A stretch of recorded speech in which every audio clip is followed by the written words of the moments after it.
So a black guy, a Mexican guy, and a Chinese guy all walk into a bar. This is the Independence. Racism can kill your career, and in the wrong hands, it can kill a joke. When is it okay to use race in your funny business? We have comedians Sherrod Smith and Jim Norton joining the panel of Independence. So when is it a career killer? When the joke's not funny. I mean, when the racism... Sherrod Small. I'm so sorry. At least I didn't call you Barry Sanders, but I almost did. At least you didn't say the N-word. That would have been inappropriate. No, I think whenever the racism is more than the joke, yeah, then it's not like a good Michael joke. Richards having his meltdown on stage. Michael Richards offended me more as a comic than he did as a black man. Right. It's like, learn how to bomb. You're a comedian. What do you do in that? Okay, but when you feel like you're losing it, what do you do in that moment? What he did was, I mean, first of all, the fact that Americans were so incensed at these sitcom characters, who cares? It's utterly irrelevant, his feelings on race.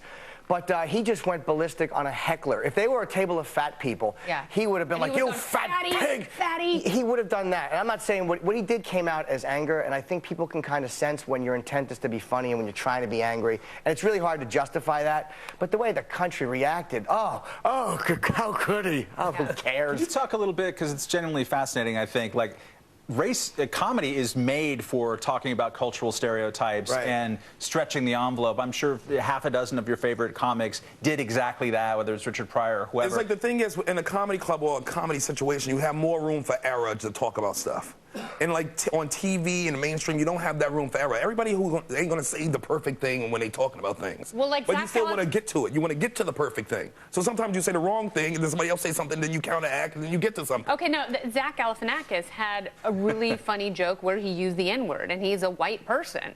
And I see comics do that all the time. As long as it's a good joke, you can say it. It's a good joke, but he says if he does it in the wrong room, you know, he's gotten run out of. Any joke is like that, though. A religious joke, a joke about Christianity or Christ. But really, I mean, I don't see Christians. I see Christians kind of sitting down, taking it because they're used to the beating. Or but I think, Islam or anything else. Okay.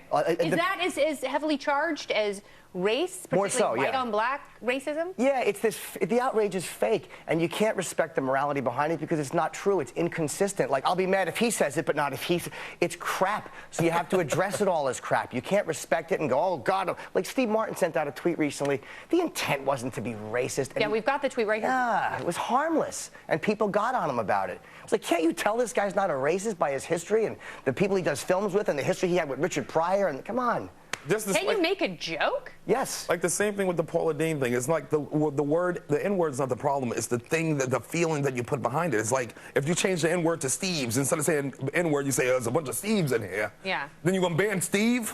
It's like you got to get to the root of the problem. But also, I mean, this is also a source of genuine humor. That's what I think is kind of interesting about it. Like, why is that funny? Why is it always funny for us? Because crowds get uncomfortable. The Book of Mormon or, you know, because people make people uncomfortable and then show them that there's no reason for their uncomfortability.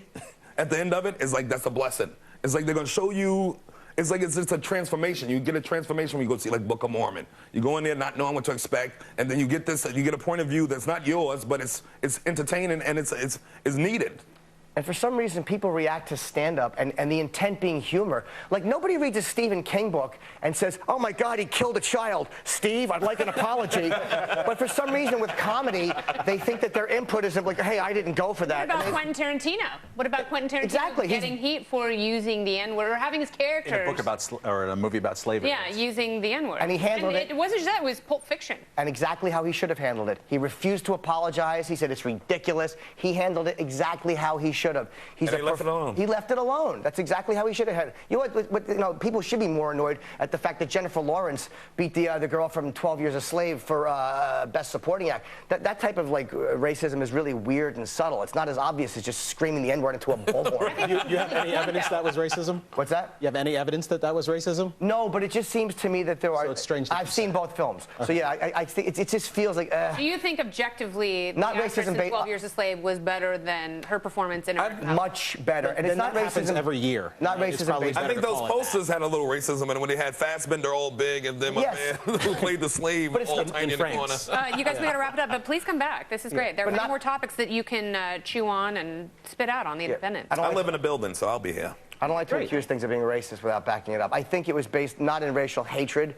Racism is not always racial hatred, and I don't think that was based in hatred. It's just a subtle form of uncomfortability. Yeah. We've just got to substantiate it, is all I'm saying. All right, well, you're not a let's racist. substantiate and Yes, I am. congratulate. So thank you both for coming. We'll see you Thanks again. for having us. Indeed. All right.